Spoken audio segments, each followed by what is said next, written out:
नमस्कार, स्वागत है आपका हमारे न्यूज चैनल पर। वक्त हो चला देश और दुनिया की बड़ी खबरों का। पश्चिम एशिया तनाव से शेयर बाजार में गिरावट। भारतीय शेयर बाजार पर आज वैश्विक तनाव का असर साफ दिखा। सेंसेक्स में 1700 अंक से ज्यादा की गिरावट आई, जिससे निवेशकों में चिंता बढ़ गई। इसका असर सिर्फ शेयरों पर नहीं पड़ता बल्कि रुपए की मजबूती और आर्थिक माहौल पर भी पड़ता है। जब अंतर्राष्ट्रीय स्तर पर तनाव बढ़ता है तो विदेशी निवेशक जोखिम कम करने लगते हैं और बाजार पर दबाव आ जाता है। ईपीएफओ का नया डिजिटल पोर्टल। ईपीएफओ ने अपने सिस्टम को और आसान बनाने के लिए नया डिजिटल पोर्टल शुरू किया है। इससे पीएफ से जुड़ी सेवाएं जैसे बैलेंस देखना, क्लेम करना और निकासी की प्रक्रिया तेज हो सकती है। यह कदम करोड़ों नौकरी पेश लोगों के लिए राहत भरा है, क्योंकि यह सरकारी सेवाएं पहले से ज्यादा ऑनलाइन और सरल होने की उम्मीद है। डिजिटल सुधार से समय भी बचेगा और प्रक्रिया में पारदर्शिता भी बढ़ेगी। दिल्ली में निर्माणाधीन इमारत गिरने की घटना। दिल्ली में एक निर्माणाधीन इमारत के गिरने से लोगों के फंसे होने की आशंका जताई गई है। ऐसी घटनाएं शहरी इलाकों में सुरक्षा नियमों की कमजोरी को दिखाती है। निर्माण कार्य के दौरान अगर मानकों का पालन न हो तो जान माल दोनों को भारी नुकसान हो सकता है। यह खबर प्रशासन और बिल्डिंग सेफ्टी नियमों को और सख्ती से लागू करने की जरूरत बताती है। गर्भवती आईपीएस अधिकारी से जुड़ा सुप्रीम कोर्ट का सवाल। सुप्रीम कोर्ट ने प्रोबेशन ट्रेनिंग के दौरान गर्भवती आईपीएस अधिकारी पर लगाए गए ब्लैंकेट बैन को लेकर सवाल उठाए हैं। यह मामला सिर्फ प्रशासनिक नियमों का नहीं बल्कि कार्यस्थल पर समान अधिकारियों का भी है। कोर्ट का रुख इस बात की ओर इशारा करता है कि महिलाओं के लिए नियम ऐसे हों जो सुरक्षा भी प्रदान करे और अवसर भी न छीने। यह विषय भविष्य की सेवा नीति पर भी असर डाल सकता है।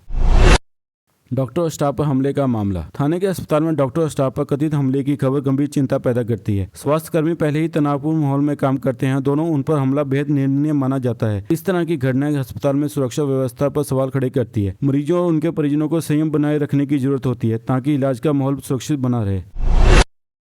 गुवाहाटी में जल प्रवाह रोकने के लिए जुर्माना। गुवाहाटी प्रशासन ने ड्रेन ब्लॉक करने पर 25,000 रुपए का जुर्माना तय किया है। यह फैसला इसलिए जरूरी माना जा रहा है क्योंकि नालियां बंद होने की बारिश के समय शहर में जल प्रवाह बढ़ जाता है। मानसून के दौरान ऐसी समस्याएं यातायात, सफाई और जनजीवन तीनों को प्रभावित करती है। प्रशासन का यह कदम लोगों को जिम्मेदारी निभाने और शहर को साफ रखने के लिए प्रेरित करेगा। टीएमसी के बैंक खातों पर रोक। तृणमूल कांग्रेस से जुड़े बैंक खातों पर 440 करोड़ रुपए की रोक की खबर राजनीतिक रूप से काफी महत्वपूर्ण है। यह कार्रवाई मनी लॉन्ड्रिंग की जांच से जुड़ी बताई जा रही है। जब किसी बड़े राजनीतिक व वित्तीय मामलों में इतनी बड़ी रकम की बात आती है तो उसका असर पार्टी की छवि, फंडिंग और चुनावी रणनीति पर भी पड़ सकता है। यह केस आगे और चर्चा में रहने की संभावना है। दिल्ली मुंबई एक्सप्रेस पर सुरक्षा निरीक्षण। नितिन गडकरी ने दिल्ली मुंबई एक्सप्रेस का निरीक्षण किया। खासकर हाल में हुई हादसे के बाद। सड़क परियोजनाएं देश के विकास के लिए जरूरी होती हैं, लेकिन इसकी सुरक्षा अहम है। अगर एक्सप्रेस पर डिजाइन, रखरखाव या चालकों की लापरवाही के कारण दुर्घटनाएं होती हैं तो इसका सीधा असर लोगों की जान पर पड़ता है। इसलिए इस तरह के निरीक्षण बहुत जरूरी माने जाते हैं। लॉरेंस बिश्नोई गैंग पर कार्रवाई। पुलिस और जांच एजेंसियों ने लॉरेंस बिश्नोई गैंग के खिलाफ अभियान तेज किया है और 24 गिरफ्तारियां हुई हैं। यह कार्रवाई संगठित अपराध के खिलाफ सख्त संदेश देती है। गैंग नेटवर्क केवल अपराध तक सीमित नहीं रहता बल्कि वसूली, धमकी और हिंसा के समाज में डर फैलाता है। ऐसे मामलों में लगातार कार्रवाई से कानून व्यवस्था मजबूत होती है।